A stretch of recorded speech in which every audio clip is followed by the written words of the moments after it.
When I gave away my two babies 25 years ago, I thought I'd buried that part of my life so deep that not even God Himself could dig it back up.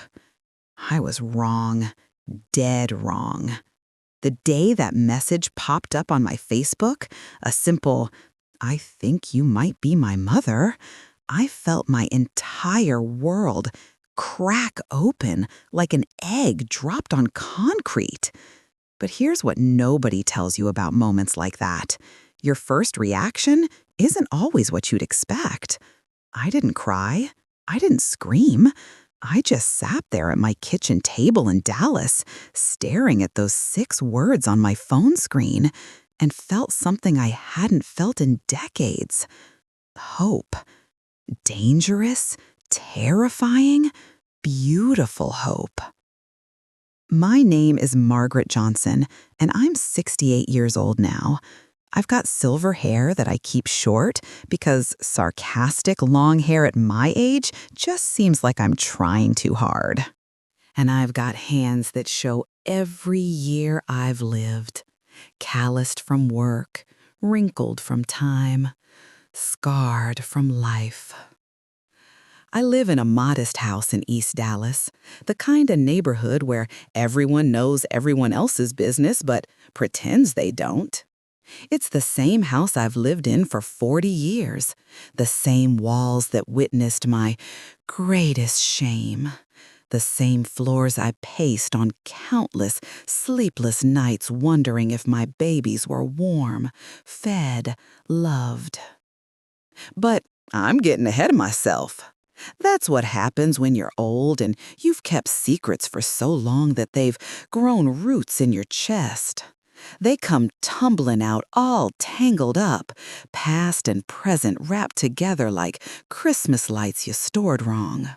So let me start at the beginning, or at least at the beginning of the end, if that makes any sense.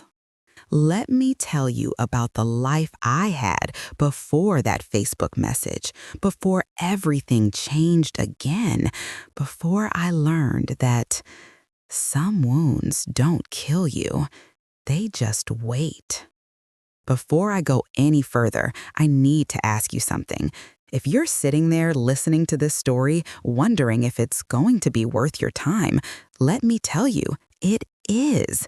This isn't just my story, it's the story of every woman who's ever been backed into a corner and forced to make impossible choices.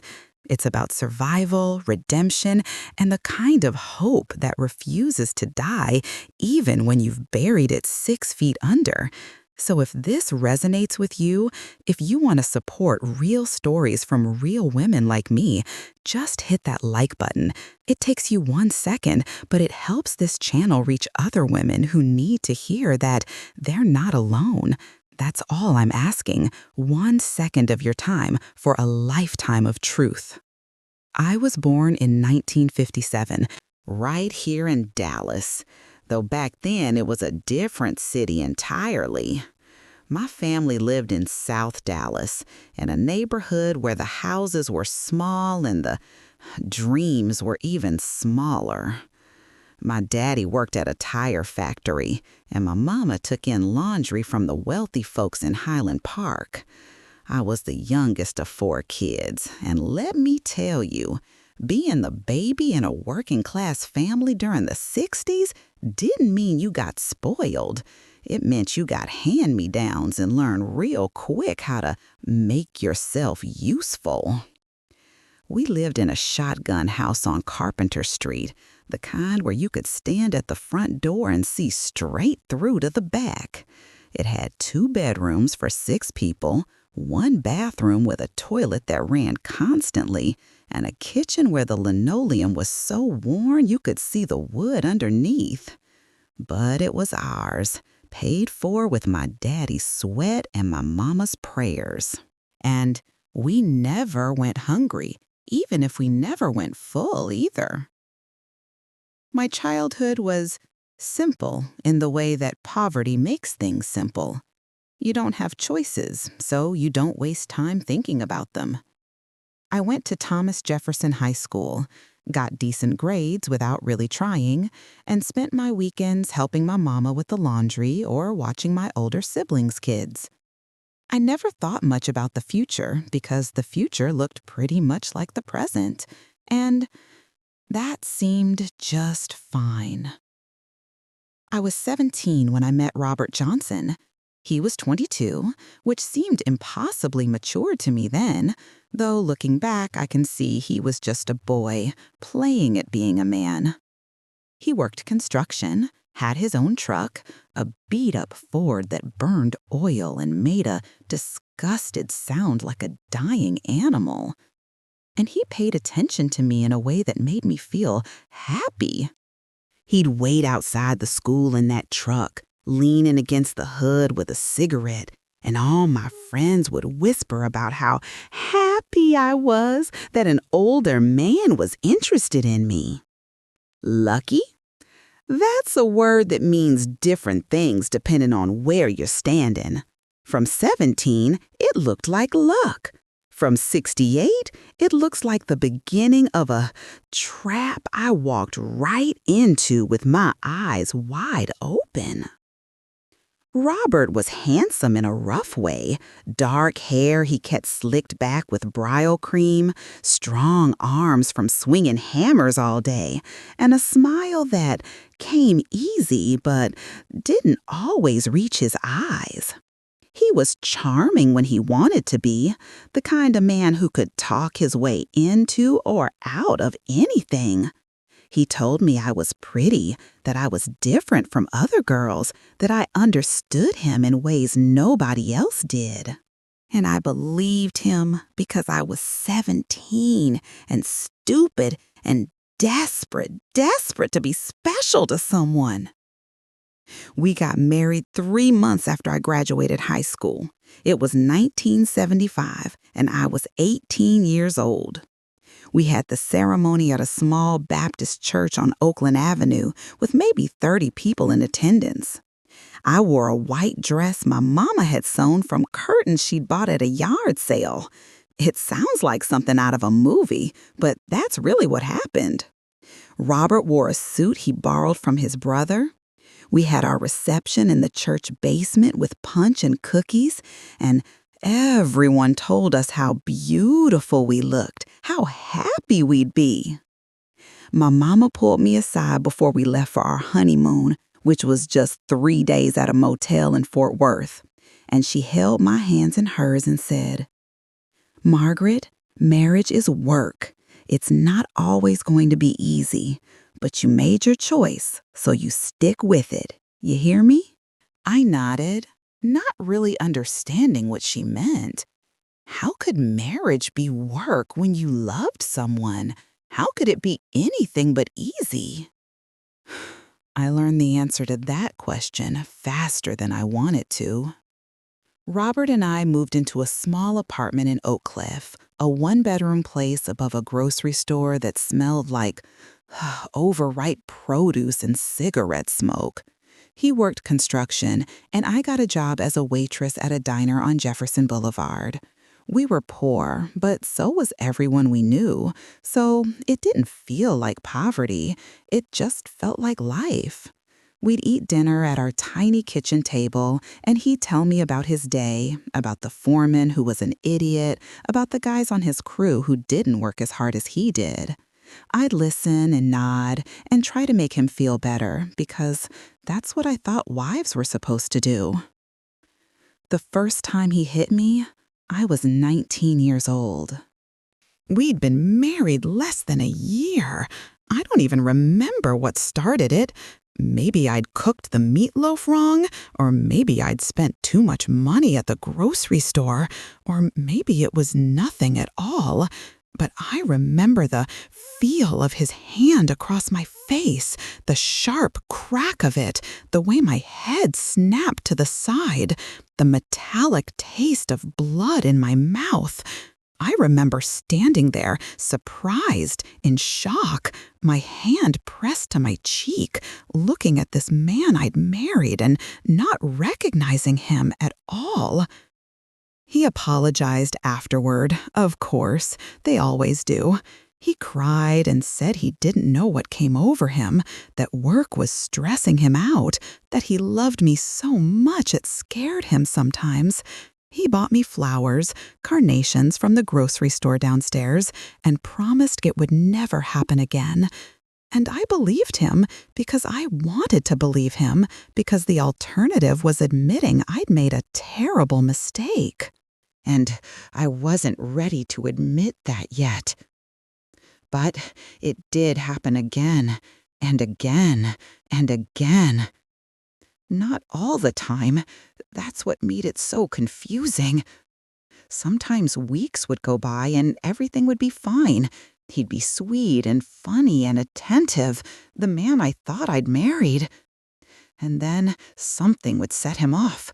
A bad day at work, a bill we couldn't pay, me looking at him wrong, and his fist would find my ribs, or my face, or my arms, places where bruises wouldn't show, mostly. He was smart about that. I got pregnant with my first child when I was 20. I remember taking the test in the bathroom of the diner during my lunch break, watching that little plus sign appear, and feeling this complicated swirl of emotions, terror and joy and dread all mixed together. I didn't know how we'd afford a baby. I didn't know if Robert would be happy or angry. I didn't know if I was ready to be a mother. But mostly, I remember thinking, maybe this will fix things. Maybe having a baby will make him softer, make us a real family, make everything okay. I've learned a lot in my 68 years, but one of the hardest lessons is this: a baby never fixes anything.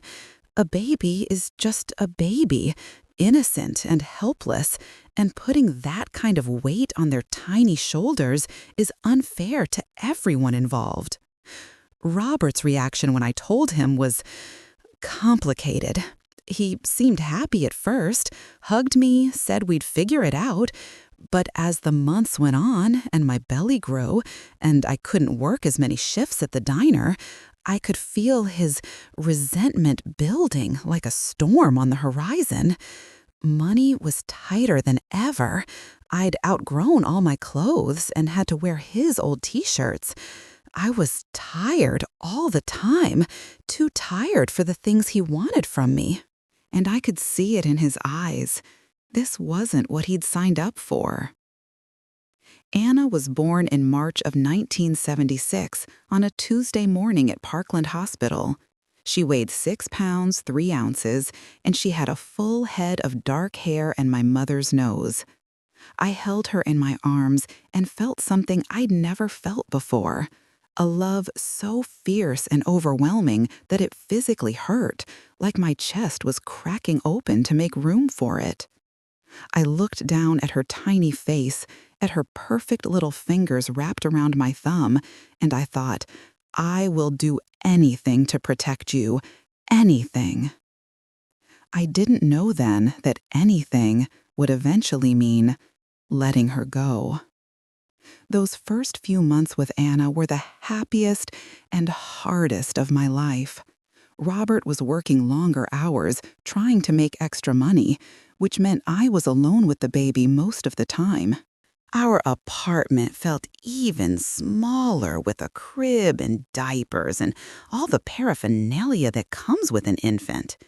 I was tired, exhausted, running on maybe 3 hours of sleep a night, still trying to keep the house clean and cook meals and be a good wife while also keeping a tiny human alive.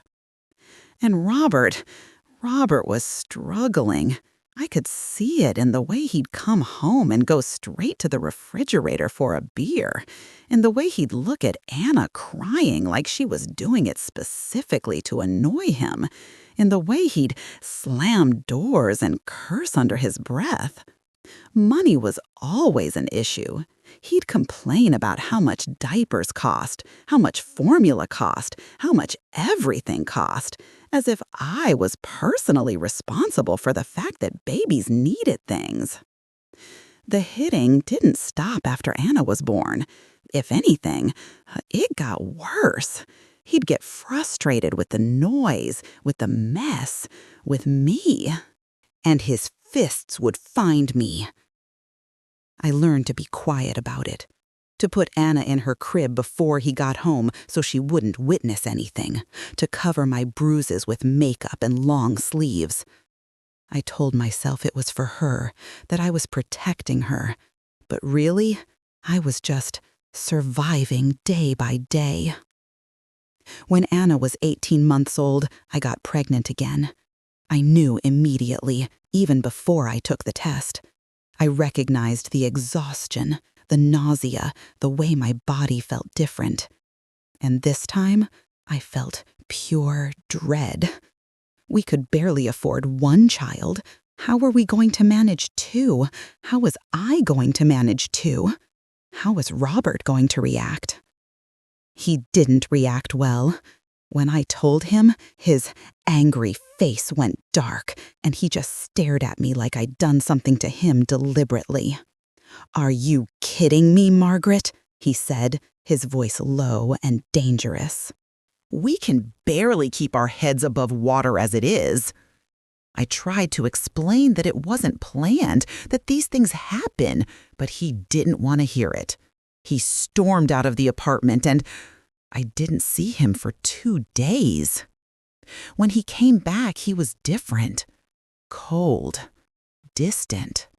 He looked at me like I was a burden he was tired of carrying, and for the first time I felt real fear. Not fear of his fists, which I was used to, but fear of what he might be planning, what he might do. David was born in August of 1978. Another boy, healthy and perfect, with Robert's dark hair and my light eyes. I loved him instantly, just like I loved Anna. But this time, the love was tinged with something darker: worry, guilt, fear. Because I knew, even before Robert said anything, that something was going to have to give. We were drowning financially. Our apartment was too small. Robert was drinking more, working less, and his temper was shorter than ever. Anna was 2.5 by then, old enough to sense the tension even if she couldn't understand it. She'd gotten quiet, watchful, the kind of quiet that breaks your heart because you know it means a child is learning to make themselves small to stay safe. And now there was David, helpless and needy, another mouth to feed, another life depending on me. It was about 6 weeks after David was born when Robert first brought up fearful. We were sitting at the kitchen table late at night. David was finally asleep, Anna was in her crib, and it was just the two of us in the weak yellow light of the overhead bulb. He'd been drinking. I could smell it on him, but he wasn't drunk, just loosened up enough to say the thing he'd been thinking. "We can't do this, Margaret," he said, not looking at me. "We can't keep both of them. Maybe not either of them.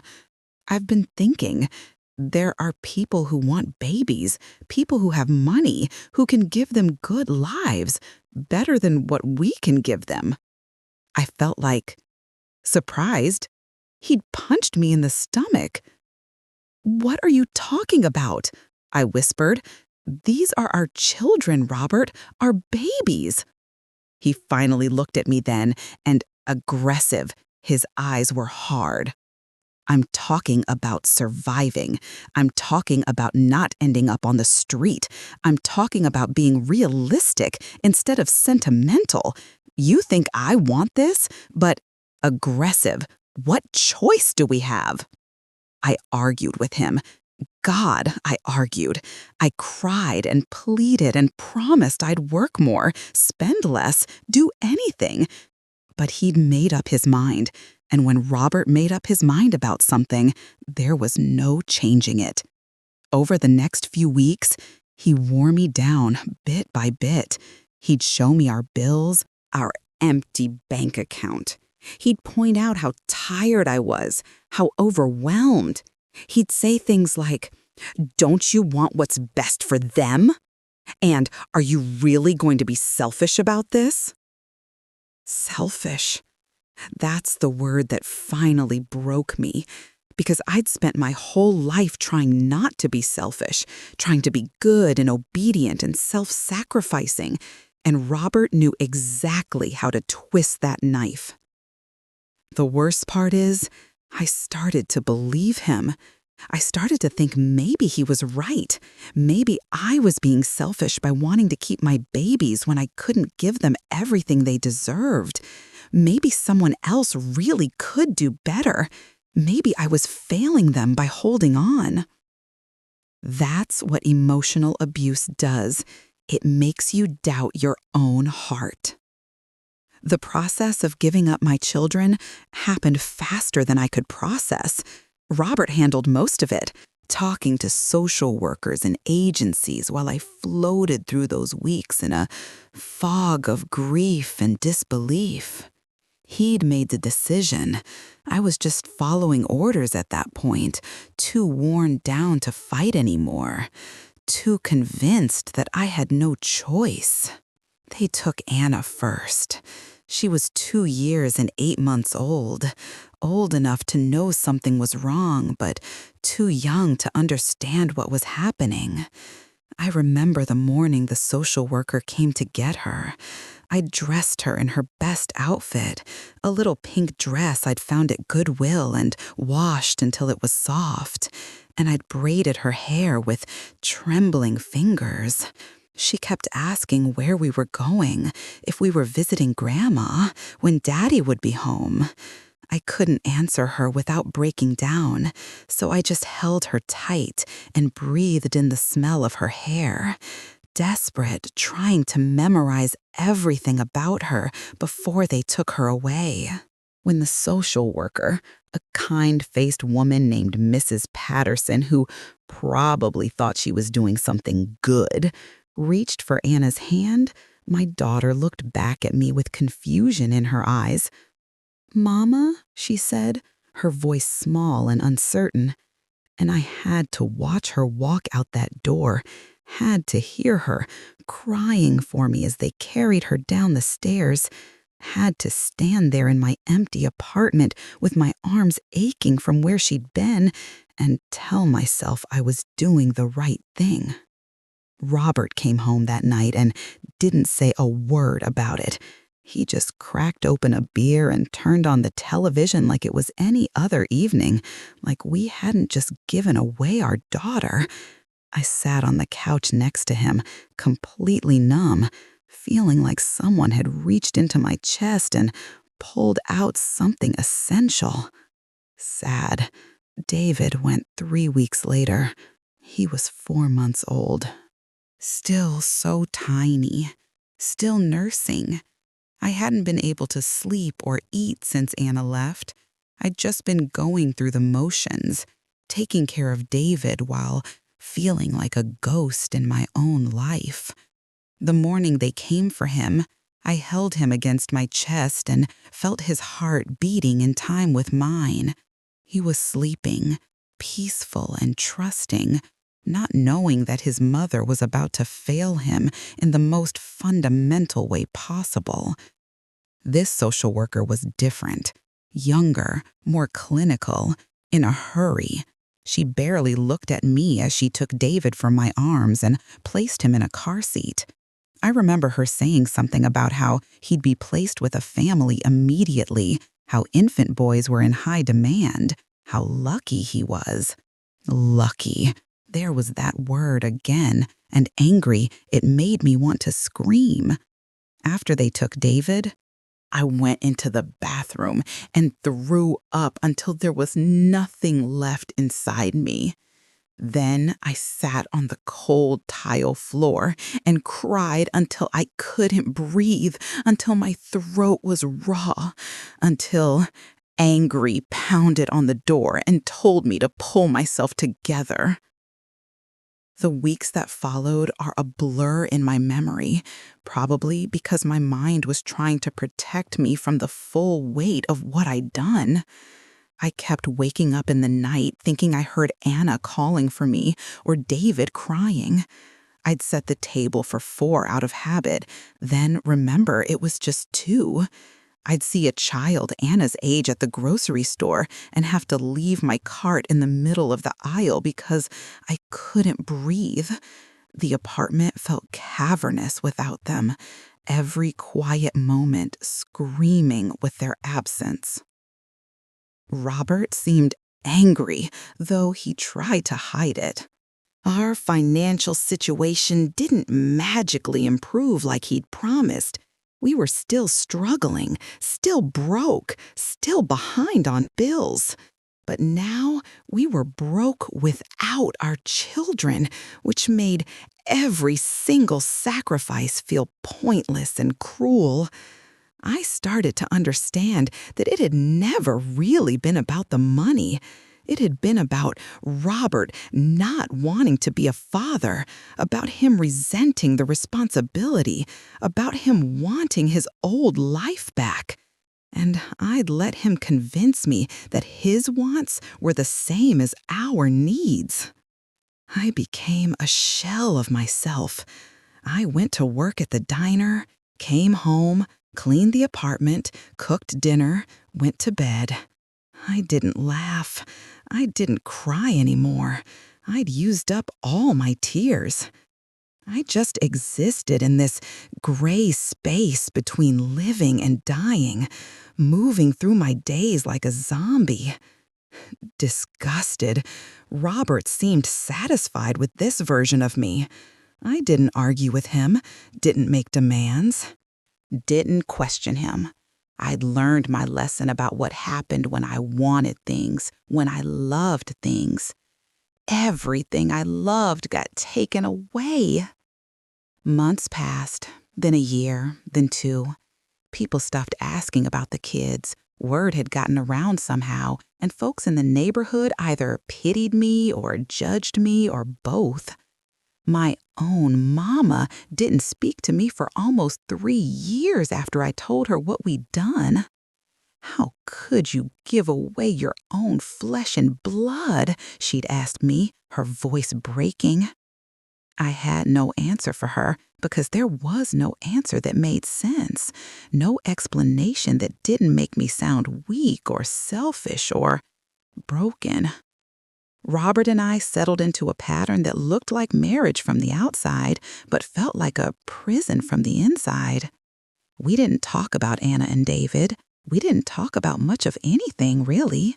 He worked, drank, occasionally hit me, occasionally apologized. I worked, kept house, and tried not to think about the fact that somewhere out there, my babies were growing up without me. The years accumulated like dust, each one the same as the last. I turned 30, then 35, then 40. Robert's drinking got worse. He lost jobs, found new ones, lost those too. We moved apartments 3 times, always to somewhere cheaper, smaller, shabbier. I kept working at the diner, kept putting one foot in front of the other, kept surviving because I didn't know how to do anything else. When I was 43, Robert left me, just like that. Came home one day and said he'd met someone else, someone younger, who didn't look at him like he'd destroyed her life. He packed his stuff in garbage bags and walked out, and I felt nothing. No anger, no sadness, no relief, just nothing. He'd taken everything from me years ago. His physical presence or absence didn't matter anymore. The divorce was quick and simple because we had nothing to divide except debt. I got the apartment and the responsibility for the bills. He got his freedom and his new girlfriend. We signed papers at a lawyer's office in downtown Dallas, and that was it. 15 years of marriage dissolved in less than an hour. After Robert left, I thought I might feel something, maybe relief, maybe grief, maybe anger finally bubbling to the surface, but I was still numb, still just going through the motions. I worked double shifts at the diner to make rent. I came home to an empty apartment and ate cereal for dinner. I watched television without seeing it. I existed without living. For the next 25 years, that's basically what I did. I existed. I moved through time like a passive observer of my own life, watching it happen without really participating. I made friends with other waitresses, had conversations with regulars at the diner, went to the occasional church service or neighborhood barbecue. But I never let anyone get too close. I never talked about my past. I never mentioned that I had children somewhere in the world who didn't know me. I thought about Anna and David constantly, obsessively. I wondered what they looked like, what kind of people they'd become, whether they were happy. I imagined them growing up in nice houses with good parents, going to good schools, having opportunities I could never have given them. I tortured myself with scenarios. Maybe Anna was a doctor now. Maybe David was married with kids of his own. Maybe they never thought about me. Maybe they'd blocked out all memory of those early months and years. I celebrated their birthdays alone every year. Anna's in March, David's in August. I'd buy a cupcake from the grocery store, stick a candle in it, and sing "Happy Birthday" to an empty apartment.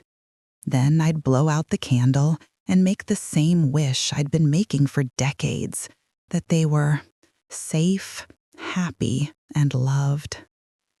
I never tried to find them.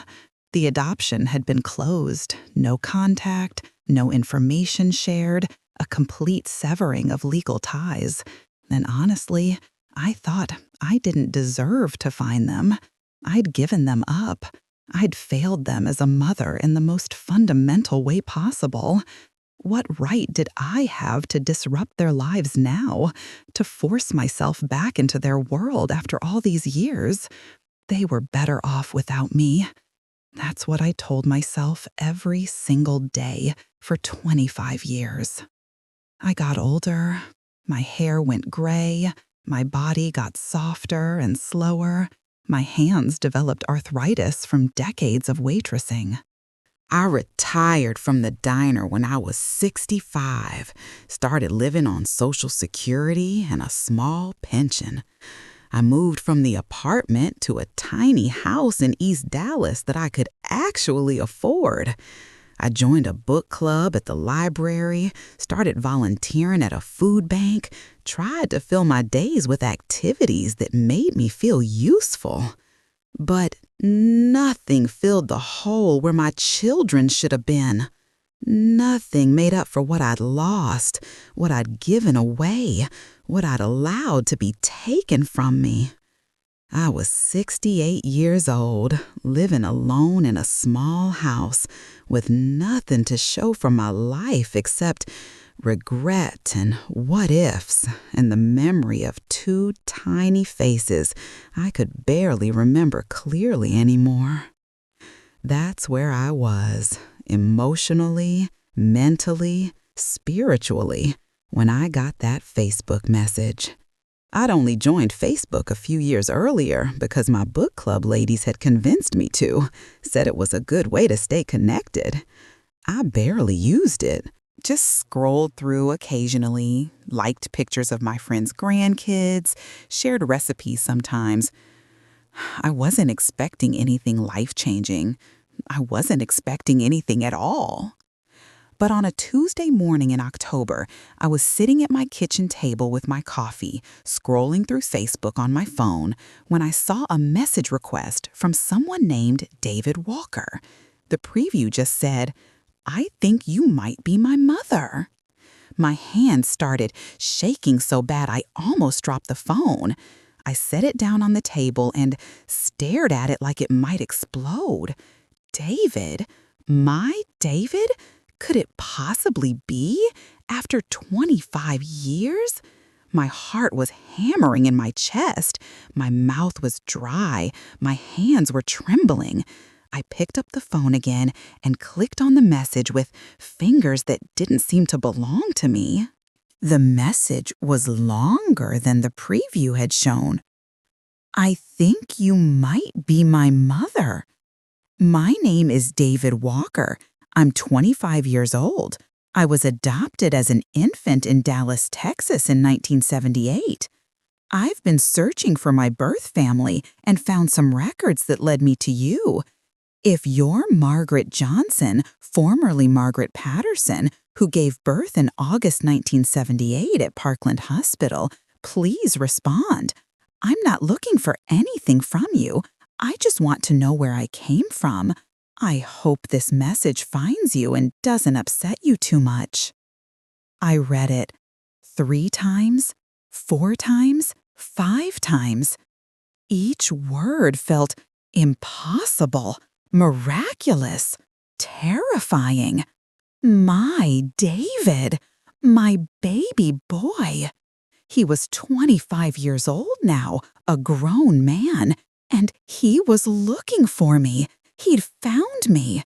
After all these years of thinking I'd never see him again, never know what happened to him, here he was reaching out through the strange magic of the internet. I started crying then, really crying, for the first time in years. Not the numbness I'd carried around like a shield, not the quiet grief that had become background noise in my life, but real, gasping, shoulder-shaking sobs. My son was alive. He was looking for me. He wanted to know where he came from. And I had a choice to make. I could ignore the message, protect myself from potential heartbreak, let sleeping dogs lie. Or I could respond, open myself up to whatever might come next, hopeful, take a risk on hope after decades of despair. I sat there at that kitchen table for probably an hour, crying and thinking and praying and trying to decide what to do. But really, there was only ever one choice. I'd walked away from my children once. I'd spent 25 years regretting it. I wasn't going to walk away again. With shaking hands, I typed out a response. "David, yes, I am Margaret Johnson. I was Margaret Patterson. You are my son. I have thought about you every single day for the last 25 years. I would very much like to talk to you if you're willing. This message hasn't upset me. It's hopeful, answered prayers I didn't think God was listening to anymore." I hit send before I could second-guess myself, and then I sat there staring at my phone like I could will him to respond immediately. Of course he didn't. It was mid-morning on a Tuesday. He was probably at work or busy with his life. But I couldn't stop checking my phone every 30 seconds, couldn't stop my heart from racing every time I heard a notification. 3 hours later, 3 of the longest hours of my life, he responded. I can't believe you answered. I wasn't sure you would. Can we talk on the phone? I have so many questions." We exchanged phone numbers, and 10 minutes later, my phone rang. I answered it with a voice that shook. "Hello?" "Hi," said a voice I didn't recognize but somehow knew in my bones. "It's David." And just like that, 25 years of silence shattered. That first phone conversation with David lasted 2 hours. 2 hours of Nervous pauses and careful questions, and sad of both of us crying at different moments. His voice was deep, measured, thoughtful, nothing like the baby cries I remembered, but somehow I could hear echoes of that infant in the way he nervously laughed when things got too heavy. He told me about his life. He'd been adopted by a family in Austin, Mark and Patricia Walker. They were good people, he said quickly, as if worried about hurting my feelings. A teacher and an accountant, middle class, stable. They'd given him a good childhood, paid for his college education at UT Austin where he'd studied engineering. He had a girlfriend named Sarah, worked for a tech company, lived in a nice apartment in North Austin. His adoptive parents had always been open about the adoption, never made him feel like it was shameful or secret. "They're great," he said. "Really, I'm not looking for you because I had a bad life or because I'm angry. I needed to know. Does that make sense?" "It makes perfect sense," I told him, my voice thick with emotion. "You have every right to know where you came from." Then he asked the question I'd been dreading. "Why did you give me up?" I could have lied. I could have made it sound noble or necessary or anything other than what it really was. But I'd spent 25 years living with the consequences of not standing up for what was right, and I wasn't going to start my relationship with my son by lying to him. So I told him the truth about Robert, about the poverty, about the abuse, about how I'd been worn down and convinced that I couldn't provide what he needed, about how it wasn't his fault or Anna's fault, how it was my failure and my weakness. I cried through most of it, and when I finished, there was a long silence on the other end of the line. "I'm sorry," he finally said, his voice rough. "I'm sorry that happened to you." "I'm the one who should be sorry," I whispered. "You deserved better than what I gave you." "You gave me life," he said simply, "and then you gave me to people who could take care of me. That must have been incredibly hard." His grace, surprised, broke something open in me. Here was this young man, my son, offering me forgiveness I didn't deserve, compassion I hadn't earned. We talked for another hour after that about smaller things, his favorite foods, his job, his girlfriend.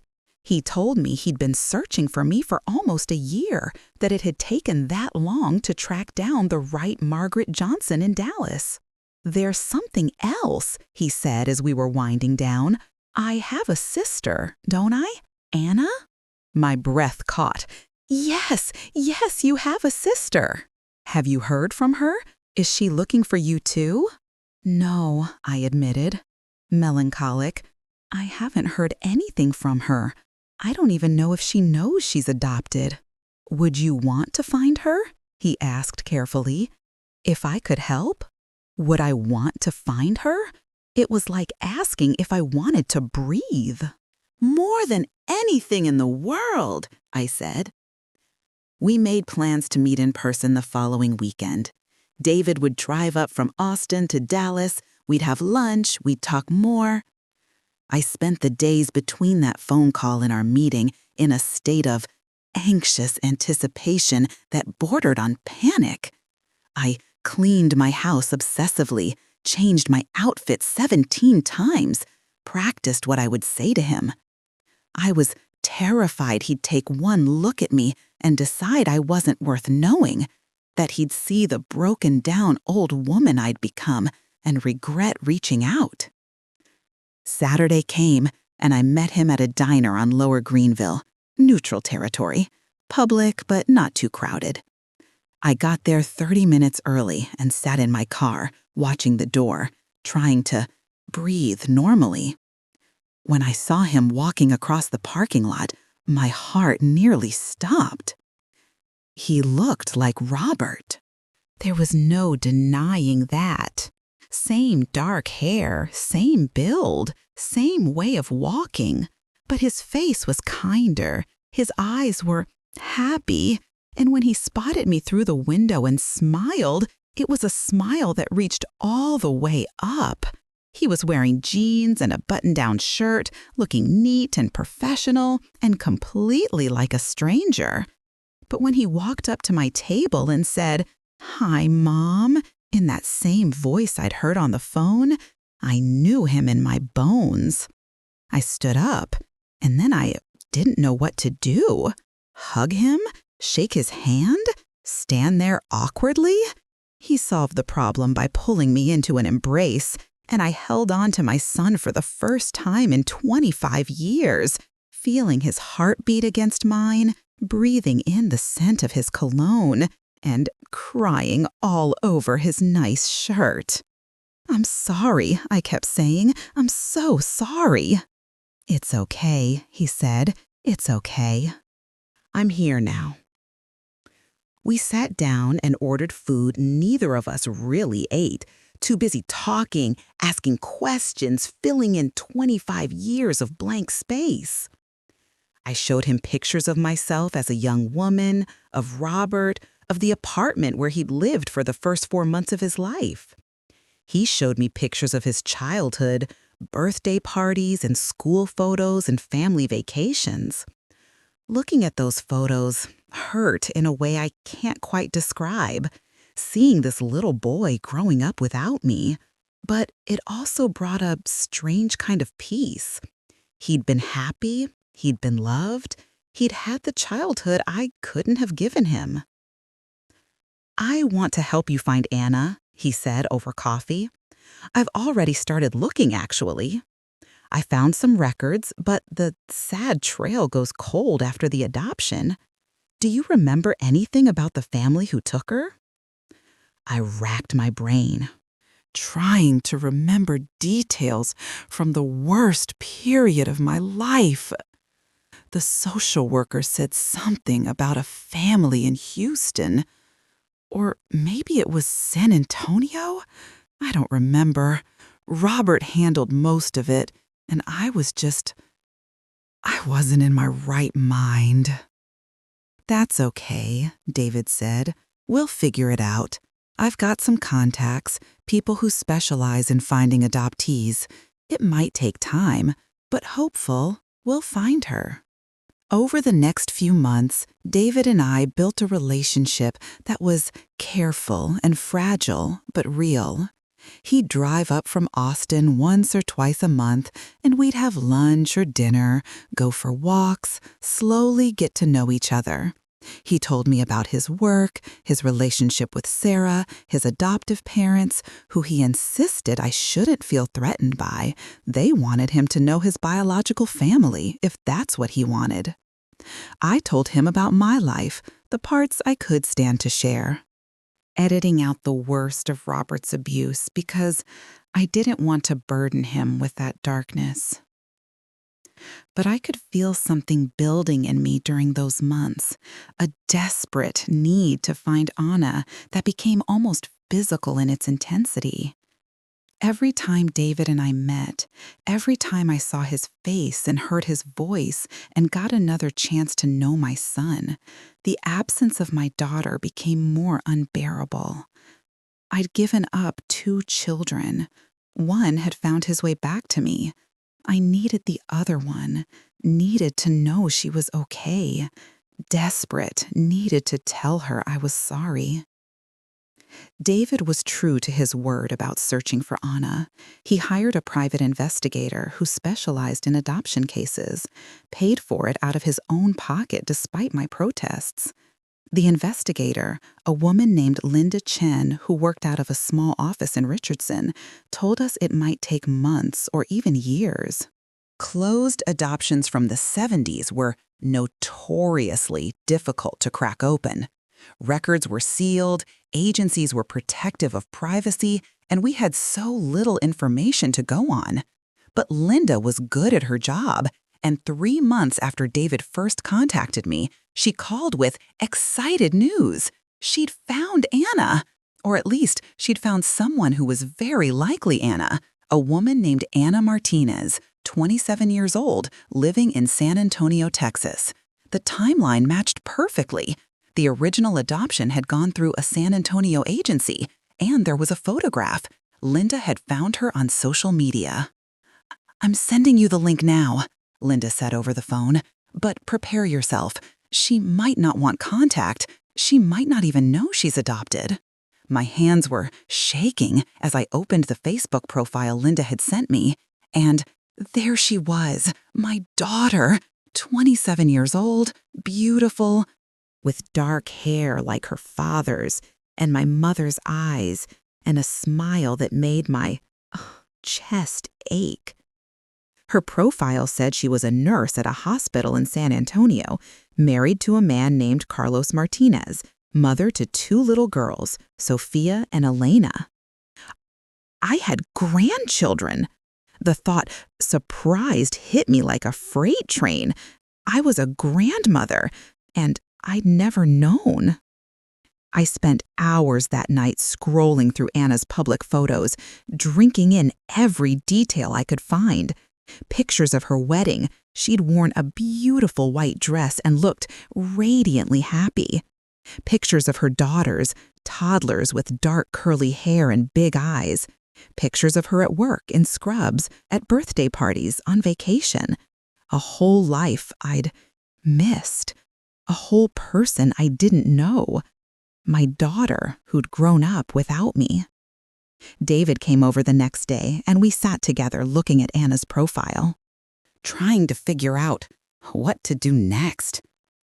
"We could send her a message," he suggested, "like I did with you." But I was afraid. What if Anna didn't want to know me? What if she was angry?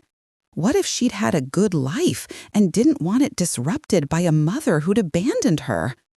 At least with David, he'd come looking for me. I knew he wanted contact. With Anna, I'd be imposing myself on her life, uninvited. "Let me reach out," David said when he saw my hesitation. "Brother to sister, it might be less scary coming from me."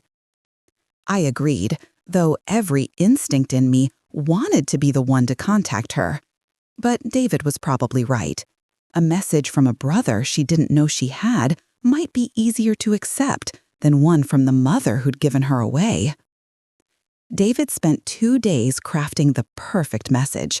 We went through probably 15 drafts, trying to strike the right tone, honest but not overwhelming, informative but not demanding.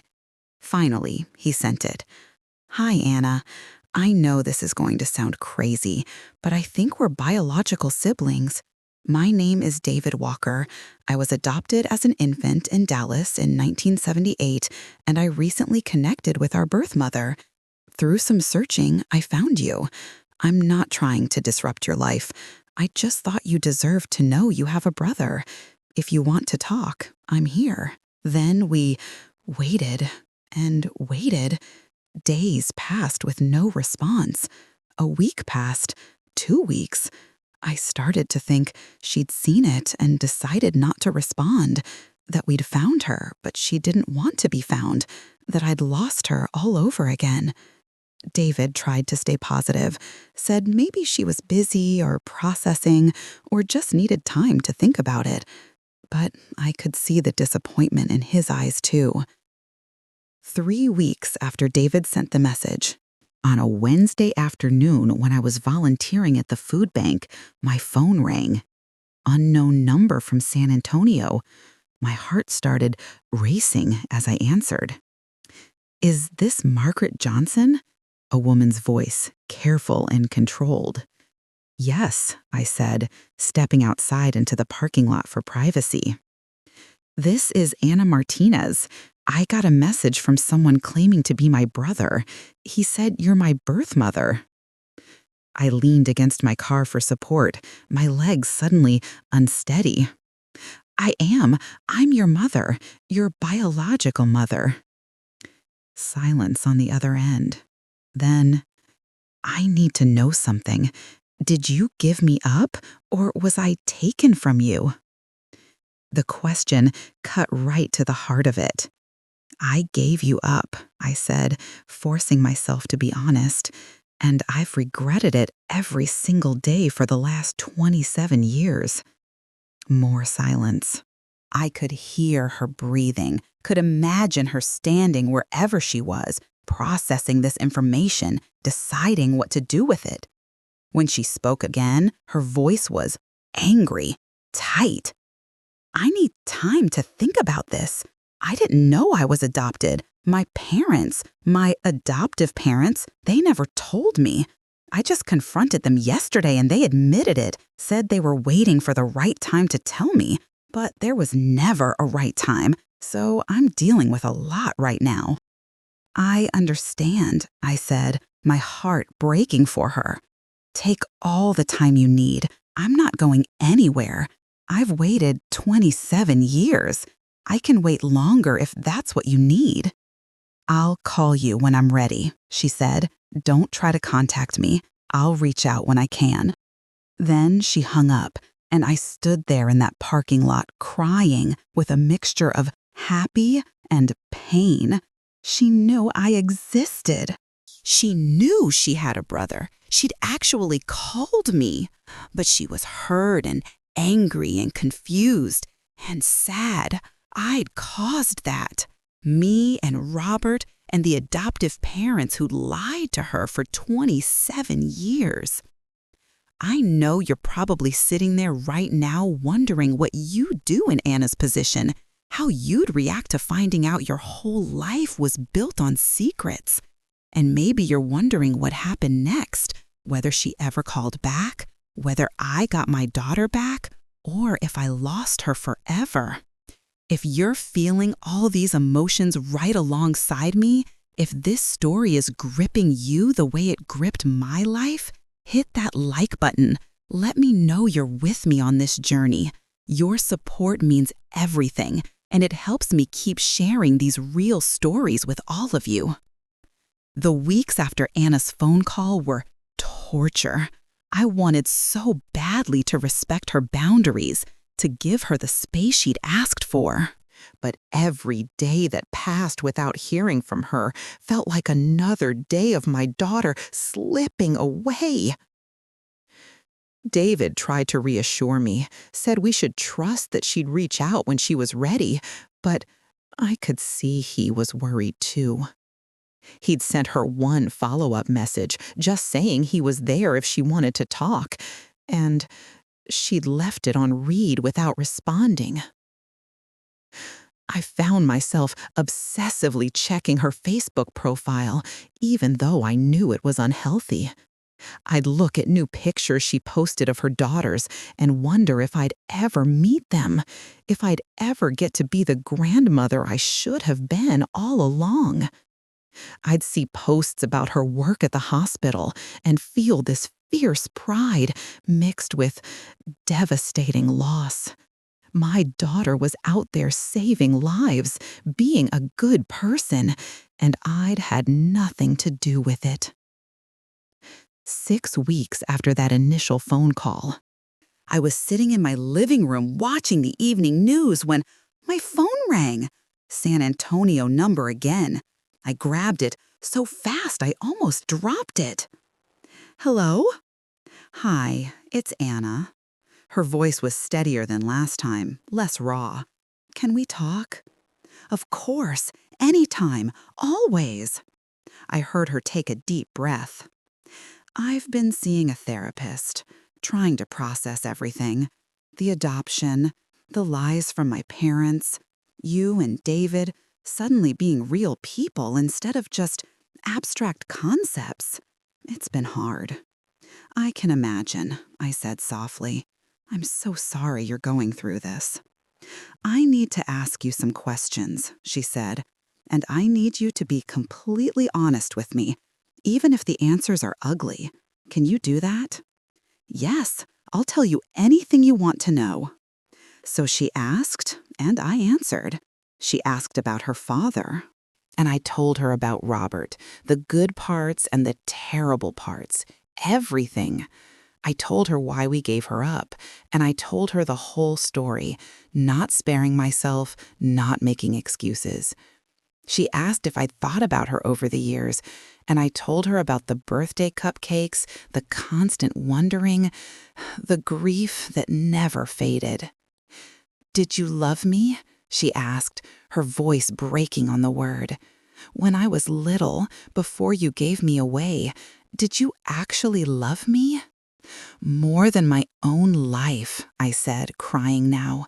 "More than anything. That's what made giving you up so impossible.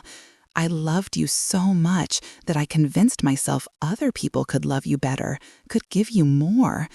I was wrong about a lot of things, but I was never wrong about loving you." She was quiet for a long moment. "My parents, my adoptive parents, they're good people. They gave me a good life. But they lied to me for 27 years. They watched me wonder why I didn't look like them, why I had this feeling of not quite belonging, and they just kept the secret. I'm angry at them in a way I can't quite explain." "You have every right to be angry," I said. "But don't let that anger consume you. Trust me, I know what that's like, and it doesn't help anything." "I want to meet you," she said suddenly. "And David, I want to meet my biological family. Not because I'm replacing my adoptive family, but because I need to know where I came from. Is that okay?" "Okay? Anna, it's more than okay. It's everything I've been hoping for." We made plans for the following weekend. Anna would drive up from San Antonio to Dallas with her husband Carlos and their 2 daughters. David would come in from Austin. We'd all meet at my house, neutral territory that was mine, where I could control the environment and make sure everything was as comfortable as possible. The week leading up to that meeting was the longest of my life. I cleaned my house until it sparkled, bought groceries like I was feeding an army, changed my outfit 1,000 times. David came in on Friday night and stayed at my house, helping me prepare and trying to calm my nerves. "It's going to be fine," he kept saying. "She called you. She wants to meet you. That's the hard part over with." But I knew the hard part wasn't over. The hard part was standing face to face with the daughter I'd given away and trying to build some kind of relationship from the wreckage of the past. Saturday morning dawned bright and clear. Anna texted that they were on the road, would be arriving around noon. David and I spent the morning cooking. I'd made pot roast with potatoes and carrots, made cookies, set out drinks and snacks, tried to create this picture of a welcoming home, even though my hands were shaking the whole time. At 11:58, I saw a blue SUV pull into my driveway. My heart stopped. David squeezed my shoulder. "Ready?" he asked. "No," I said honestly. "But let's do this anyway." I opened the door as Anna was getting out of the driver's seat, and for a moment, we just looked at each other. She was taller than I'd imagined, slim and athletic looking in jeans and a nice blouse. Her husband, a kind-faced man with a gentle smile, was getting the girls out of their car seats. But I couldn't take my eyes off Anna. She walked up the path to my front porch, slowly, like she was approaching something dangerous. When she was about 3 feet away, she stopped. We stood there, looking at each other. 27 years of separation stretching between us like a canyon. "Hi," she said finally. "Hi," I managed to say past the lump in my throat. "You look like my grandmother," she said. "The one in the pictures my parents showed me. Now I know why." I nodded, not trusting myself to speak. Then, her face crumpled and she started crying. I don't know how to do this, she said. I don't know how to feel about you. I'm angry and sad and confused, and I don't know what I'm supposed to say or do. You don't have to know, I said, tears streaming down my own face. There's no right way to do this. We'll figure it out as we go. She nodded, wiping her eyes. Behind her, Carlos had lifted the two little girls out of the car. They were beautiful, maybe 3 and 4 years old, with dark curls and big, curious eyes. My granddaughters. My heart felt like it might explode.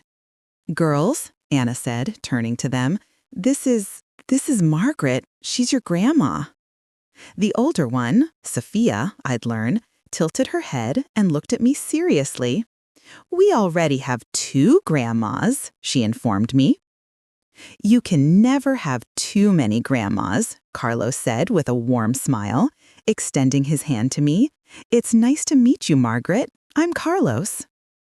I shook his hand, grateful for his steadiness, and then David appeared in the doorway. Hey, he said to Anna, I'm David, your brother. Anna looked at him for a long moment, then walked up and hugged him, just like that, no hesitation. Maybe it was easier with him. They were both victims of the situation, both adoptees, both trying to find their way back to their roots. Or maybe she just needed to hug someone who understood.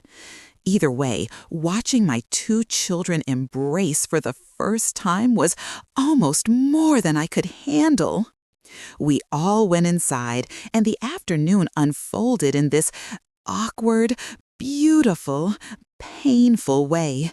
The girls were a blessing. Their innocent energy broke the tension, gave us something to focus on besides the elephant in the room. Anna and David talked, finding common ground in their experiences of being adopted, of searching for their biological family. Carlos kept things light with jokes and observations, and I just watched, trying to memorize every moment, every expression on Anna's face, every laugh from my grandchildren. Over pot roast and potatoes, Anna asked more questions about her early childhood, about what Robert was like, about my family. I told her about my mother, her grandmother, who died 10 years ago without ever knowing her granddaughter had found her way back. I told her about my siblings, her aunts and uncles who didn't even know she and David existed. I told her the truth about everything, even when it was ugly. "Do you regret having us?" she asked at one point, her voice careful. "Never," I said immediately, "not for one single second. I regret the circumstances. I regret what I allowed to happen. But having you two, that was the best thing I ever did, even if I didn't get to keep you." After lunch, David played with the girls in the backyard, while Anna and I sat on the back porch with coffee. Carlos tactfully made himself scarce, going inside to check his phone. It was just the two of us, mother and daughter, for the first time in 27 years. "I don't know if I can call you Mom," Anna said quietly. "I have a mom. She raised me. Even if she lied to me, I don't know how to fit you into my life." "You don't have to call me anything you're not comfortable with," I said. "Margaret is fine, or nothing at all. I'm just grateful to be here, to know you're alive and well." She was quiet for a moment, watching David push the girls on my old swing set. "He seems nice, David." "He is. He's been incredibly kind to me, more than I deserve." "Do you think," she paused, choosing her words carefully, "do you think you'll ever forgive yourself for giving us up?" The question, surprised, caught me off guard. I thought about it, really thought about it. I don't know, I finally said. I understand why I did it better now than I did then. I can see how I was manipulated and abused and worn down. But understanding doesn't erase what happened. So, no, I don't think I'll ever fully forgive myself. But maybe that's okay. Maybe some things you just learn to live with. Anna nodded slowly. My therapist says I need to decide what kind of relationship I want with you, if any, that it's my choice and I shouldn't feel pressured either way. My stomach clenched with fear. That's true, it is your choice. I think, she took a deep breath, I think I want to try. I'm not promising anything, and it might be messy and complicated, but I want to get to know you, and I want my girls to know their grandmother, all of their grandmothers. Family is complicated, but that doesn't mean we give up on it, right? Right, I said, my voice choked with emotion. We don't give up on it. The rest of the afternoon passed in a happy blur of conversation and connection. When it was time for them to leave, they had a long drive back to San Antonio. Anna hugged me goodbye. It was quick and a little awkward, but it was real. And when she pulled away, she said, I'll call you next week. We can figure out another time to get together. I'd like that very much, I said. I watched them drive away, then turned to David, who'd been standing beside me. She came, I said wonderingly. She actually came. She did, he agreed, and she'll come again. We're not fixed yet, Mom, but we're on our way. Mom, he'd called me Mom. It was the first time, and it made me sad all over again. Over the next few months, something miraculous happened. We started to become a family. Not the family we would have been if I'd never given them up. Not some perfect storybook version where everything was magically healed, but a real, messy, complicated family that was figuring things out as we went. Anna called every week, sometimes more. At first, the conversations were careful and surface level. Talk about her work, her girls, safe topics that didn't require too much emotional vulnerability. But gradually, we went deeper. She told me about the anger she felt toward her adoptive parents, how she was working through that in therapy. She told me about the identity crisis she was having, feeling like she didn't know who she really was. And I listened, offered what wisdom I could, and tried not to push for more than she was ready to give. David visited at least twice a month, sometimes bringing Sarah. He'd started calling me regularly just to check in, to tell me about his day, to ask my advice about things. It felt strange and wonderful to be needed by him, to be someone he turned to.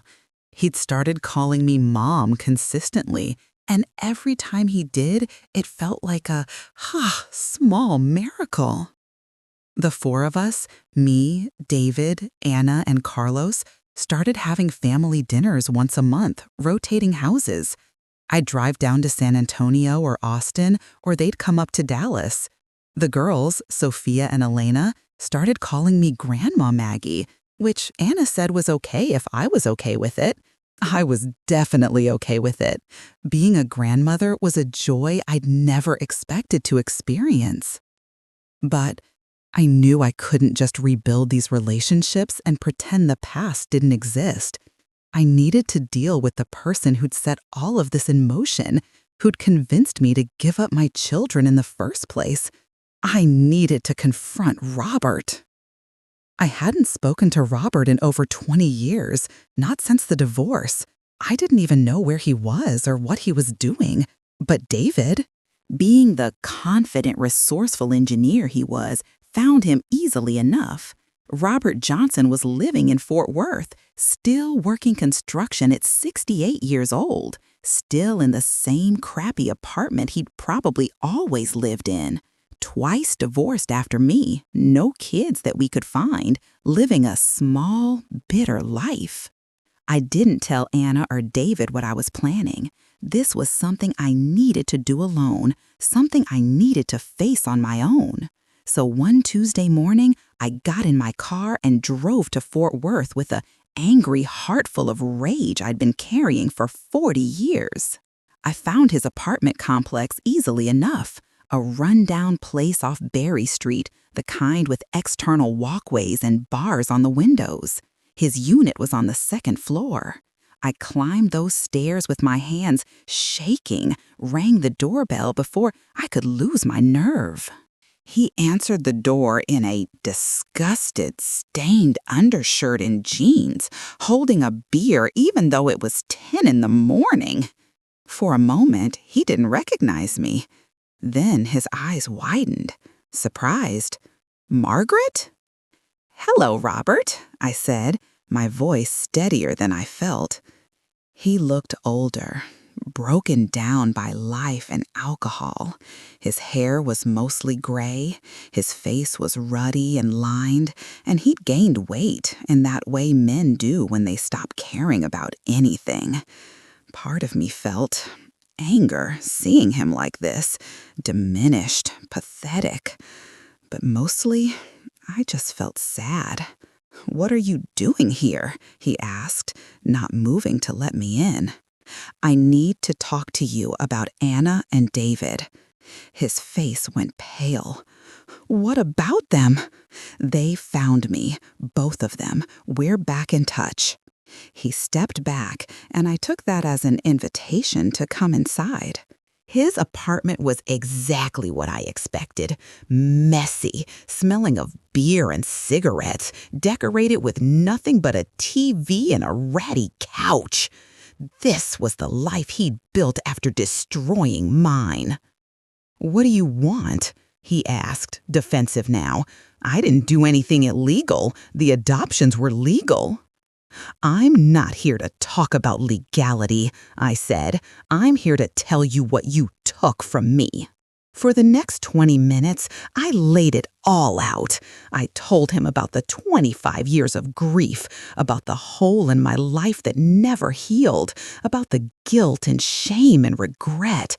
I told him about David's kindness, about Anna's struggle to trust me, about the grandchildren I'd missed the first years of.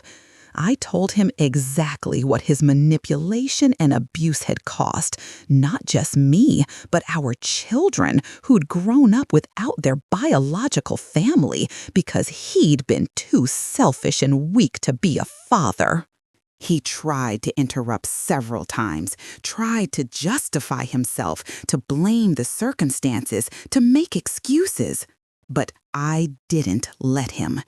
For the first time in our entire relationship, I didn't let him talk over me or gaslight me or make me doubt my own reality. "You destroyed our family," I said finally. "You convinced me I was too weak and too poor to keep my own children. And I believed you because I'd been trained to believe you about everything. But I'm not weak anymore, Robert. I survived you. I survived losing my children. I survived 25 years alone. And now I'm building, hopeful, something beautiful with Anna and David, despite everything you did to prevent it." "I did what I thought was best," he said weakly. "No," I said. "You did what was easiest for you. And angry, you're going to live with that for the rest of your life, just like I've had to." I left without saying goodbye, walked out of that apartment and down those stairs and got in my car. And as I drove back to Dallas, I felt something I hadn't felt in decades. Free. I'd confronted the person who'd hurt me most.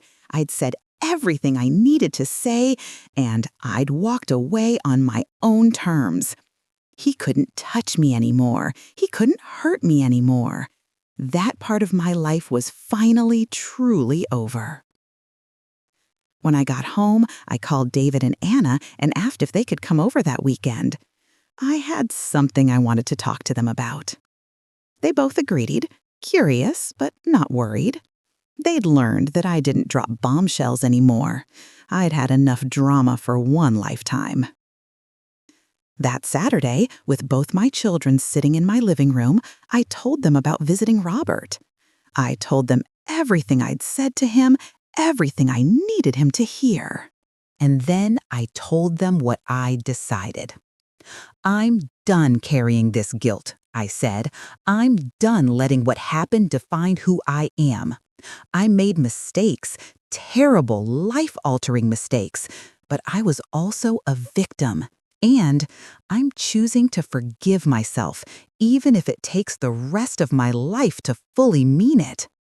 I'm choosing to focus on what we have now instead of what we lost then. David nodded slowly. I think that's healthy, Mom. You deserve peace. Anna was quiet for a moment, then said, I'm still working on forgiving you. Some days are easier than others, but I think I'm getting there. And I'm glad you confronted him. He deserved to hear what he'd done. Do you want to meet him?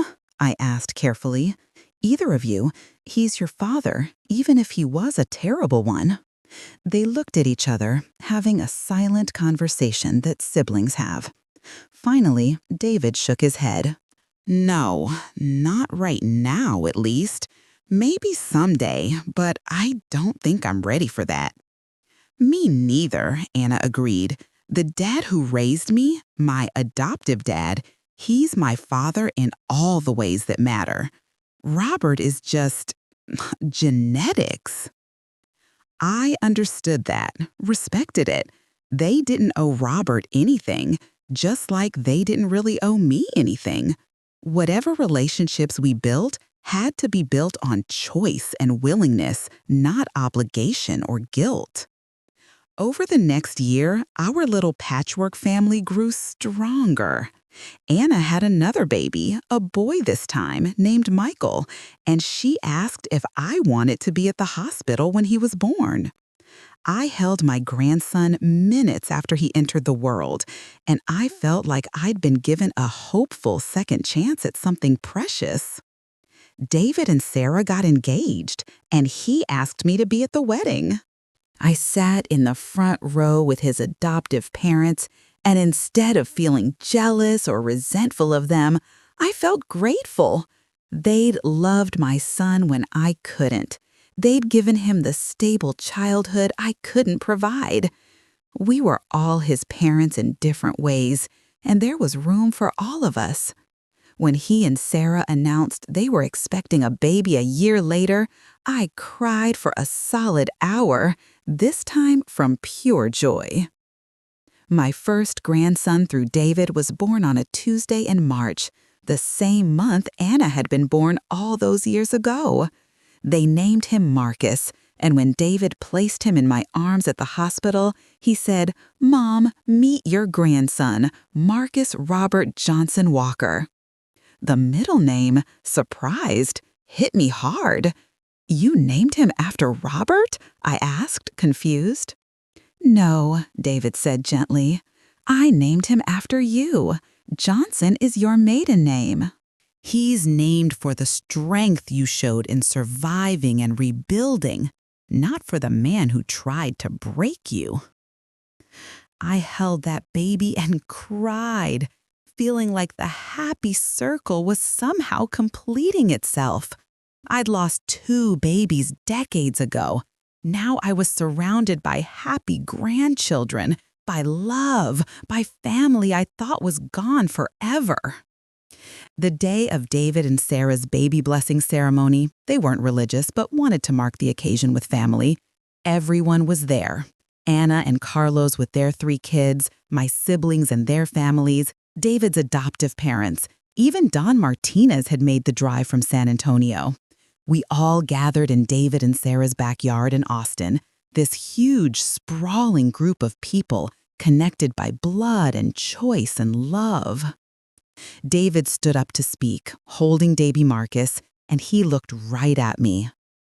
I want to thank everyone for being here today, but especially I want to thank my mom, Margaret.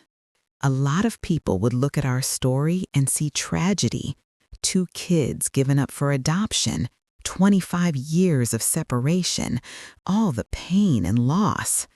And yeah, that's part of our story. But standing here today, surrounded by all of you, I see something different. I see resilience. I see forgiveness. I see a woman who made impossible choices in impossible circumstances and who never stopped loving us even when she couldn't be with us. Mom, thank you for giving me life. Thank you for giving me to parents who could raise me. And thank you for welcoming me back when I found you. You didn't have to, but you did, and it's changed my life. I was sobbing by the end of his speech, and so was Anna, and so were half the people there. After the ceremony, Anna came up to me and hugged me tight. "He's right, she said, about all of it." "I don't know if I deserve all that grace," I said. "Maybe not," she said honestly, "but you're getting it anyway. That's what family does."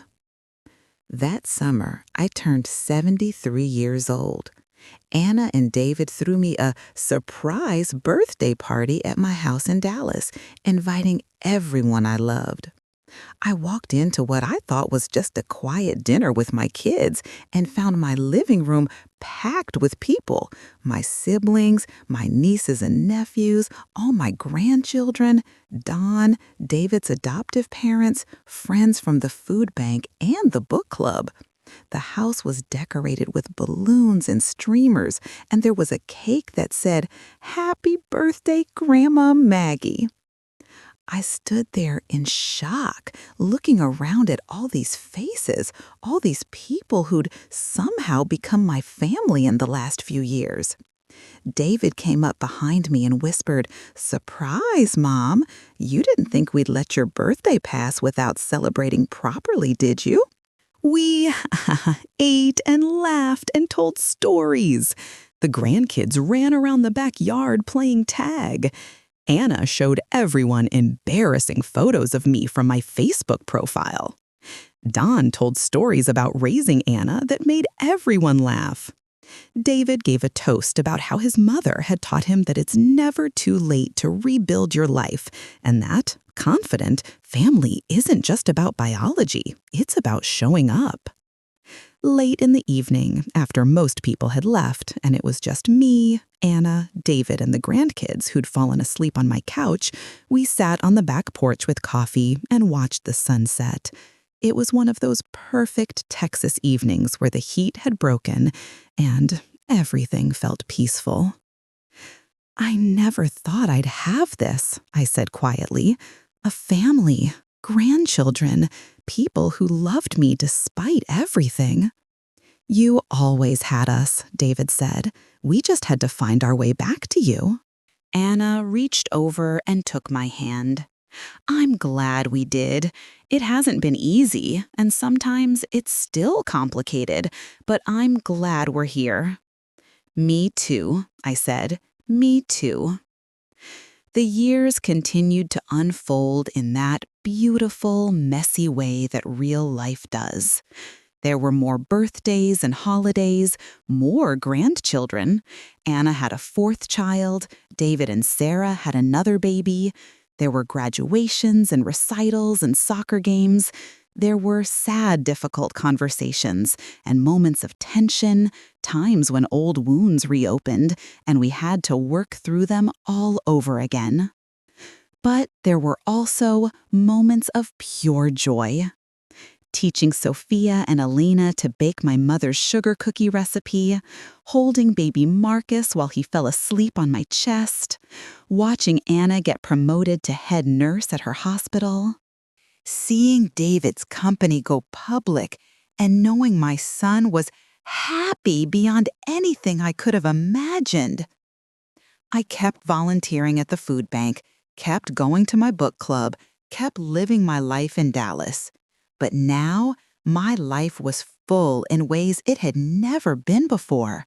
My calendar was packed with visits and phone calls and video chats with grandkids. My refrigerator was covered in children's drawings and school photos. My house, once a quiet testament to my loneliness, was now filled with noise and life whenever my family came to visit. One Saturday afternoon, about 7 years after David first contacted me, all 3 of my grandkids through Anna were at my house for the weekend. Carlos and Anna needed some time alone, something I understood and supported, so I'd offered to take the kids. We were making cookies in the kitchen, flour everywhere, when Sophia, who was now 10 years old, looked up at me and asked, "Grandma Maggie, why don't you have pictures of Mommy when she was little?" The question caught me off guard. Surprised? Anna and I had talked about how to handle questions like this, had agreed to be honest but age-appropriate. "Well," I said, carefully, "your mommy didn't live with me when she was little. She lived with different grandparents, your Grandpa Don and Grandma Patricia, who's in heaven now." "Why didn't she live with you?" Elena, 8 years old, asked. I sat down at the table with them, wiped my floury hands on a towel. Sometimes adults make really hard decisions because they think it's best, even when it breaks their hearts. I had to let your mommy be raised by other people when she was a baby because I wasn't able to take care of her the way she deserved back then. But I never stopped loving her, not for one single day. Sophia processed this seriously. "But you're together now." "Yes," I said, "we're together now. It took a long time, but we found our way back to each other." "I'm glad," Sophia said simply, "because you're a really good grandma." Those words meant more to me than she could possibly know. I'd failed as a mother. There was no getting around that truth. But maybe, just maybe, I was getting a chance to do better as a grandmother. The following Christmas, I hosted it at my house for the happy time. It was chaos. 15 people crammed into my small house, kids everywhere, noise and laughter and mess. We cooked a huge meal together, exchanged gifts, sang carols horribly off-key. David's adoptive mother, Patricia, brought her famous pecan pie. Don told stories that had everyone in stitches. The grandkids put on an elaborate play they'd written about Santa's elves. At one point, I stood in the doorway between my living room and kitchen, just calm, watching everyone. And Anna came up beside me. "This is really something, isn't it?" she said. "It really is," I agreed. "I used to be so angry at you," she said quietly. "When I first found out I was adopted, when David first reached out, I had all this rage about being given away. But now, I don't know. I look at my kids and I think about how young you were, how trapped you were, and I think I finally understand. Not agree with, necessarily, but understand." "You don't have to forgive me, Anna," I said. "What I did was unforgivable." She shook her head. "No, I do have to forgive you. Not for you, for me. Carrying around anger was just hurting me. So I'm choosing to forgive you, to let it go, to focus on what we have now instead of what we lost then."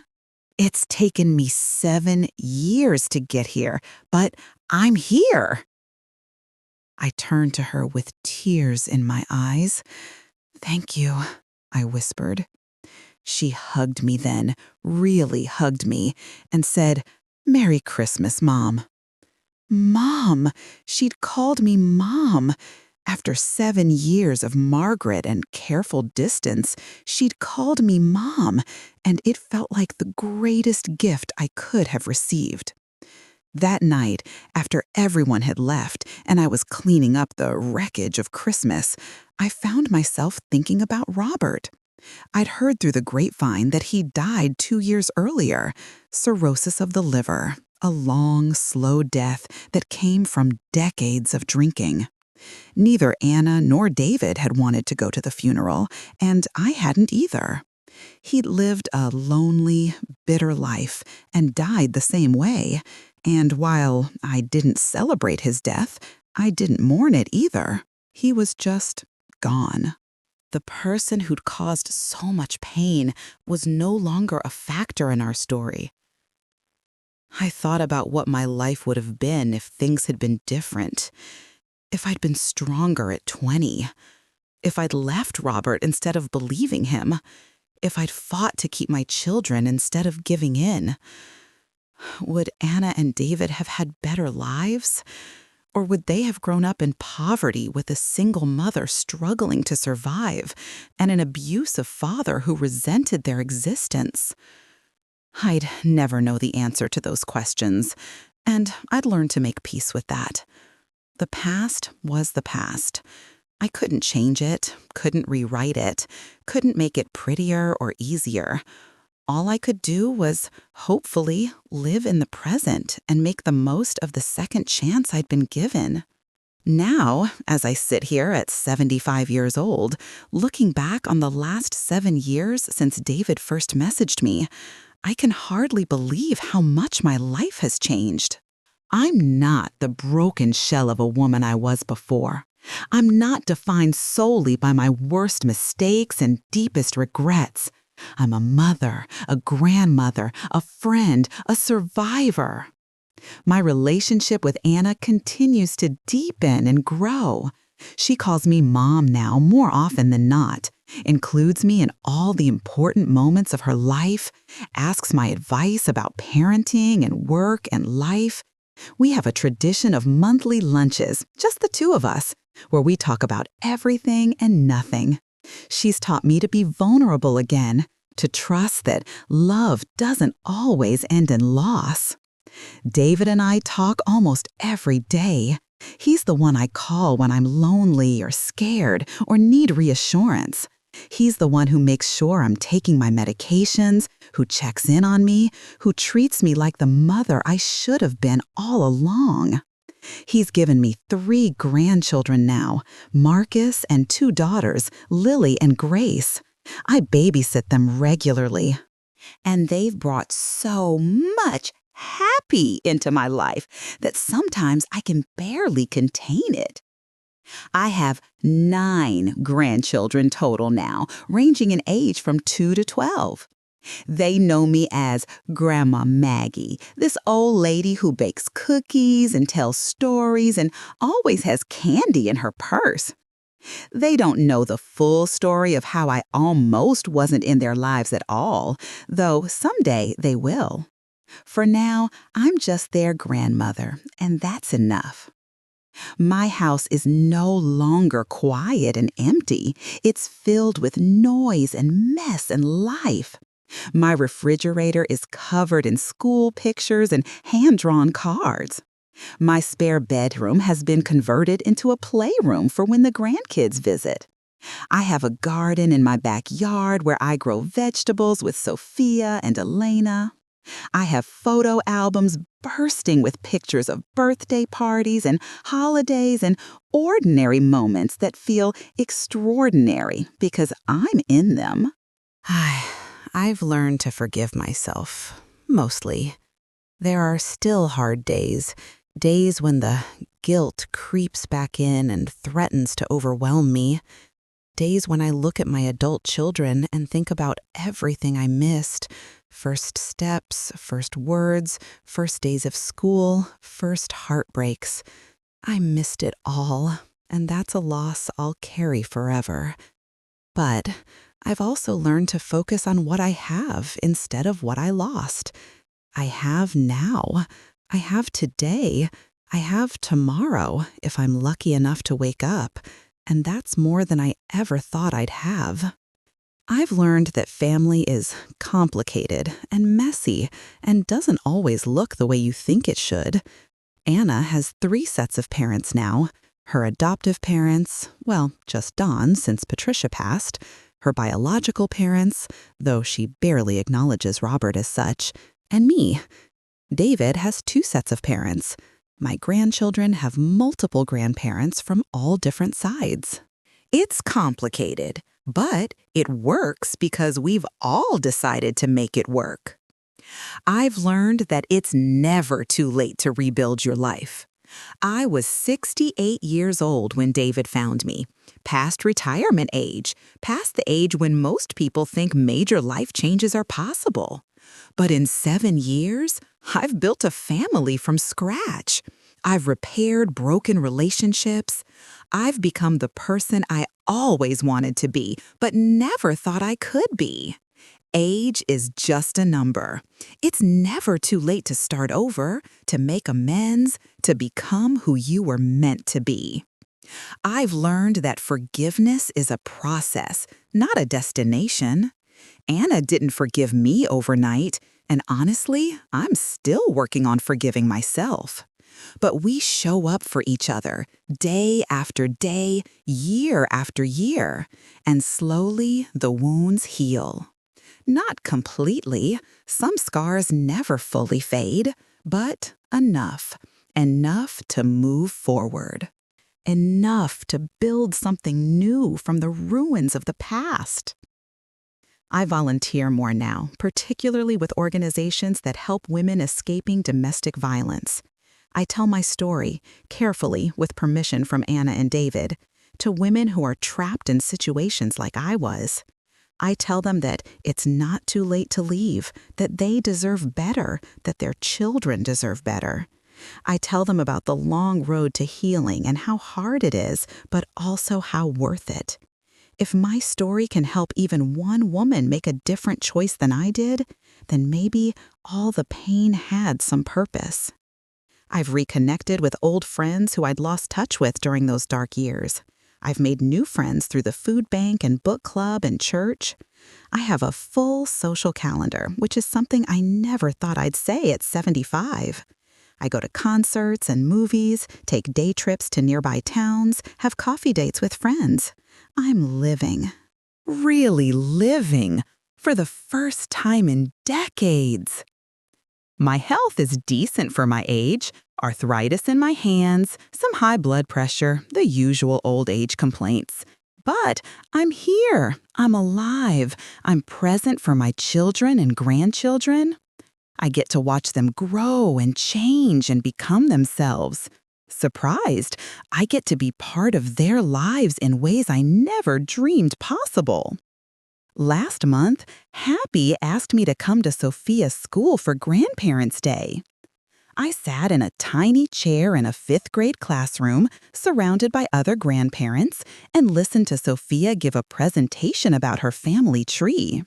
She included everyone, her dad's parents, her mom's adoptive parents, and me.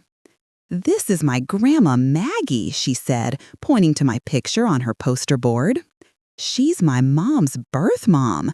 She gave my mom up for adoption when she was a baby, but they found each other again when I was little. She teaches me to bake cookies and tells me stories about when she was young. She's had a really interesting life." Sitting there listening to my granddaughter talk about me so matter-of-factly, without judgment or shame, just as part of her family's story, it was one of the most healing moments of my life. The next generation doesn't carry our guilt or shame. They just know love. I think about the version of myself from 8 years ago, sitting alone at a kitchen table, convinced my life was over and I deserved nothing but loneliness. If I could go back and tell her what was coming, that her son would find her, that her daughter would eventually call her mom, that she'd be surrounded by grandchildren and love and second chances, she wouldn't believe me. But it's all true. It happened. It's happening still. I still think about Robert sometimes. Wonder what his last years were like. Lonely, probably. Bitter, full of regret. Though maybe not. He never seemed capable of true self-reflection. I hope he found some peace before he died, though I'm not sure he did. But his story is over, and mine continues. That feels like its own kind of justice. If you've made it this far with me through this whole messy, complicated, painful, beautiful story, thank you. Thank you for listening, for not judging, for understanding that life is rarely black and white. If this story has touched you in any way, if you've seen yourself in my struggles or found hope in my redemption, please hit that like button and leave a comment. Tell me what you thought. Tell me what country you're watching from. Tell me if you've had your own experience with adoption or estrangement or second chances. Your support means the world to me and helps this channel reach other women who need to hear that they're not alone, that it's never too late, that forgiveness and redemption are always possible. And if you haven't already, please subscribe for more real stories from real women like me. We're building a community here, and I'm so grateful to be part of it. So here's what I want you to take away from my story, if you take away anything at all. It's never too late. It's never too late to rebuild, to repair, to start over. It's never too late to forgive yourself or ask for forgiveness from others. It's never too late to become the person you were meant to be. I was 68 years old when my second chance arrived in the form of a Facebook message. 68! Most people at that age are settling into retirement, accepting that their life is what it is, that big changes are behind them. But life had other plans for me. And if it can happen for me, hopeful it can happen for you. If you're reading this and you're carrying guilt or regret or shame about things you've done, please hear me. You are not your worst moment. You are not your biggest mistake. You're a human being who did the best you could with what you had at the time, even if your best wasn't good enough. And you can do better now. You can start today. If you're estranged from your children or your parents or your siblings, please know that reconciliation is possible. It might not look the way you imagine. It might take years. It might be messy and complicated and imperfect, but it's possible. Don't give up. Keep showing up. Keep trying. Love is stronger than you think. If you're in an abusive relationship like I was, please get out. I know it's not that simple. I know there are a million reasons why you stay, but please, please find a way to leave, because every day you stay is a day you're teaching yourself that you don't deserve better, and you do. You deserve so much better. Your children deserve better. It's not too late to start over, no matter how old you are or how long you've been trapped. If you're struggling to forgive yourself for something you've done, please be gentle with yourself. Forgiveness is a process. It doesn't happen overnight. You don't just decide one day to forgive yourself and it's done. You have to work at it every single day. You have to remind yourself that you're human, that you've grown, that you're not the same person you were when you made those mistakes. And, hopefully, over time, the burden gets lighter. The guilt doesn't disappear, but it becomes bearable. I spent 40 years punishing myself for giving up my children. 40 years carrying that guilt like a stone in my chest. And then David found me, and Anna followed, and I realized that I had a choice.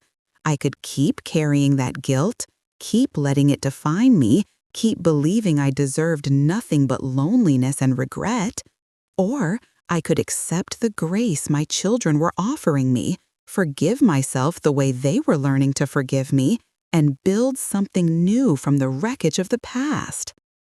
I chose grace. I chose forgiveness. I chose to believe that my life wasn't over, that I wasn't beyond redemption, that it was never too late to start again. And that choice changed everything. My life at 75 is richer and fuller than it was at 25 or 45 or 65. I have love. I have family. I have purpose. I have joy. I have grandchildren who climb into my lap and call me grandma. I have children who call me mom. I have friends who care about me. I have a community that accepts me. I have a second chance I never thought I'd get. None of this erases the past. Anna and David still grew up without me. I still miss their childhoods, still made choices I can never take back. The grief and loss are still there, will always be there. But they don't define me anymore. They're part of my story, but they're not the whole story. The whole story includes hopeful redemption and forgiveness and love and second chances. So if you're sitting there thinking it's too late for you, that you've made too many mistakes, that you've burned too many bridges, that you're too old or too broken or too far gone, stop. It's not too late. It's never too late. As long as you're breathing, as long as you're here. There's hope. There's possibility. There's a chance to make things right, or at least better. Start today. Reach out to that estranged family member. Leave that toxic relationship. Forgive yourself for that thing you did years ago. Take the first step, even if it's terrifying, even if you don't know where it will lead, because you never know. That first step might lead to a Facebook message from a son you thought you'd lost forever. It might lead to a daughter calling you mom for the first time. It might lead to grandchildren and laughter and love and a full house on Christmas. Or it might not. Not every story has a happy ending like mine. Some wounds never heal. Some relationships can't be repaired. But you'll never know unless you try. And the trying itself is valuable. The effort itself matters. The willingness to be vulnerable, to risk rejection, to keep showing up. That matters more than the outcome. I'm 75 years old now, and happy. I'm happier than I've been in my entire life. Not because my life is perfect. It's not. Not because I've erased the past. I haven't. But because I've learned to live in the present, to accept grace when it's offered, to forgive myself even when it's hard, to believe that I deserve love and second chances just like everyone else. My name is Margaret Johnson, and I gave my 2 babies up for adoption 47 years ago. It was the worst mistake of my life, and I'll carry that regret until the day I die. But 25 years later, those babies found me again. And in the process of rebuilding our relationship, I found myself. I found the strength I didn't know I had. I found forgiveness I didn't think was possible. I found a family I thought I'd lost forever. It's never too late. Whatever you're going through, whatever you've done, whatever mistakes you're carrying. Hope. It's never too late to start over, to make amends, to choose grace over guilt. Take it from an old lady who knows the best days of your life might still be ahead of you, no matter how old you are or how much you've lost. Don't give up. Keep going. Keep hoping. Keep believing that better days are coming. Because they might be. They really, really might be. And if my story can give you even a tiny bit of hope, even a small reason to keep going, then sharing it was worth it. Thank you for listening. Thank you for being here. Thank you for being part of this community of women who refuse to give up no matter what life throws at us. God bless you, wherever you are, whatever you're going through. It's never too late. Remember that. Hold on to it. Believe it, it's never too late.